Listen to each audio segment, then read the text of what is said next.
Hi అండి, అందరికీ నమస్తే అండి. నైట్ బీట్లో ఇక్కడ సెక్యూరిటీ గార్డుతో తిరుగుతున్నాండి. చూడండి, ఈ తిరుగుతుంటే ఈ నైట్ పూట కుక్కలు ఎలా మురుగుతున్నాయి. విజిలే ఒకసారి సెక్యూరిటీ విజిలేండి ఒకసారి. ఇలా విజిలేస్తే ఎవరో శత్రువులు వచ్చారని కుక్క అయితే అలర్ట్ ఉందండి. చూడండి, ఈ కాలనీలో కుక్క అలర్ట్ ఉందన్నమాట. ఇట్లా ఉంటుందండి. చూడండి నైట్ ఎంత భయంకరంగా ఉంటుందో. ఈ భయంకరంలో కూడా ఈ కుక్క ఒకటే అలర్ట్ ఉందన్నమాట. ఈ కాలనీలో మొత్తం కూడా ప్రశాంతంగా నిద్రపోతారు.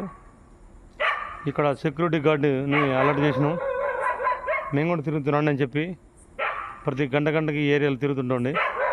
వీరికి సపోర్ట్గా ఉంటాం అనమాట. మేము పోలీసు, లోకల్ పోలీస్ అనమాట. ఏదైనా ఎమర్జెన్సీ ఉన్నా కూడా పోలీస్కి అన్నిటి కాల్ చేయొచ్చు, సహాయం కోరచ్చు. థ్యాంక్ యూ, నమస్తే.